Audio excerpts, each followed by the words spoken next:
This is Walton Hall, famous for being the home of the naturalist Charles Waterton, who made this place the first recognised nature reserve in Britain and possibly the world. But my name is Eliza Edmonstone, and I lived here too. I was born on the 18th of June, 1808, in Demerara, British Guyana, where European businesses flourished on the backs of enslaved Africans. Our family had relocated to Scotland by 1822, and by 1827, my sister, Anne Mary, was engaged to be married to a Mr. Charles Waterton. Part of the marriage agreement was that she adopt the Roman Catholic faith.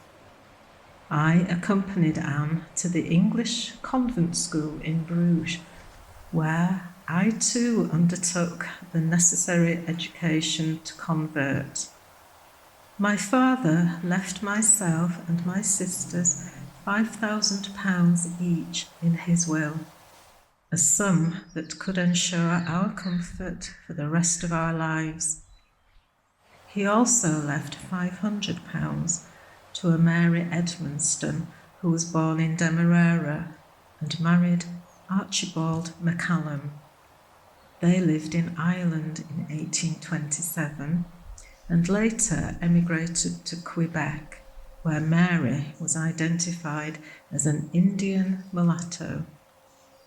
£1,000 was left to Jeanie, whom my father described as a mulatto child in his will.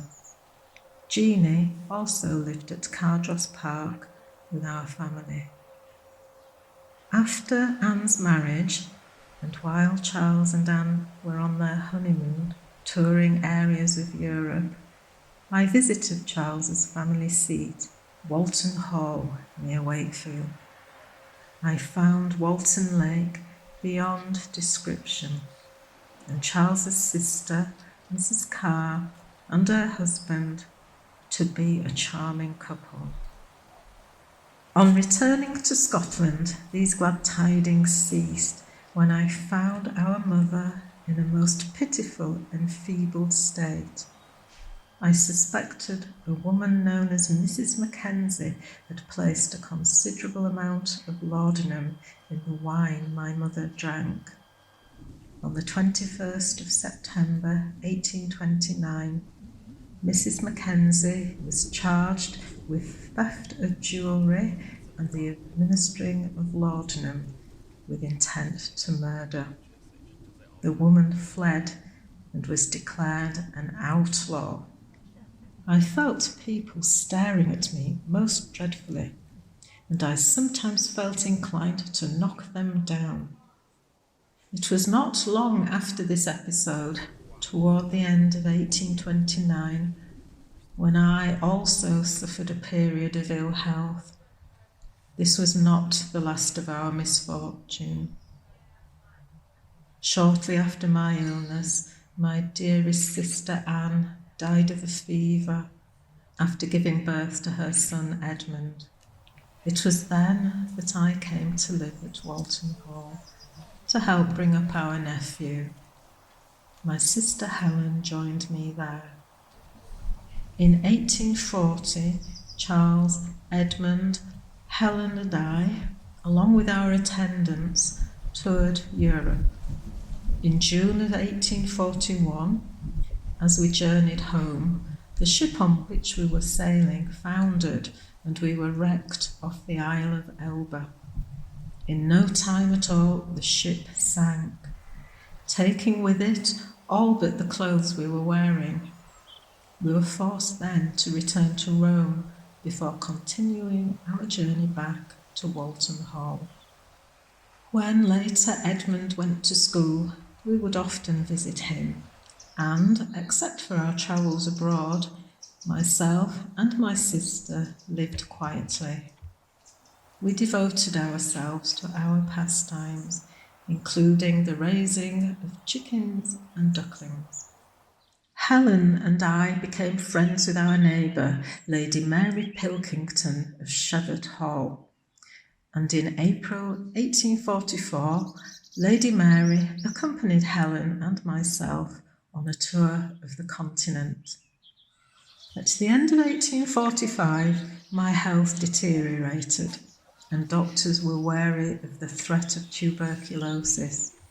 While I was recovering in Madeira, in January the following year, Charles returned home and had a dangerous encounter at gunpoint with poachers in Walton Park.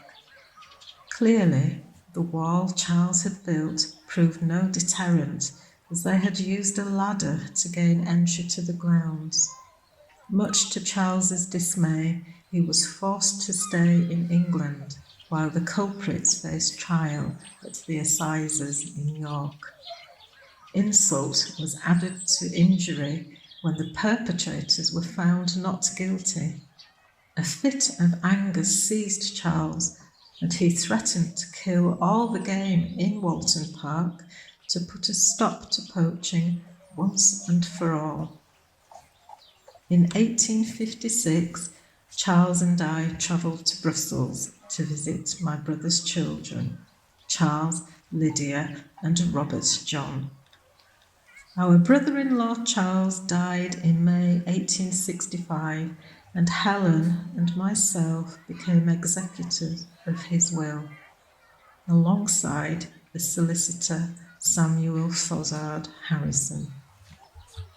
Charles's son, my nephew Edmund, with his wife Josephine, took possession of Walton Hall in December of that same year. Starting in 1866, I was embroiled in a legal battle in the Court of Chancery against Edmund. I died on the 27th of October 1870 at 11 Rue Christine, Ostend in Belgium. My sister Helen I named the sole executrix of my will. My final days were spent far away from Walton Hall, but my name is Eliza Edmonstone, and I lived there too.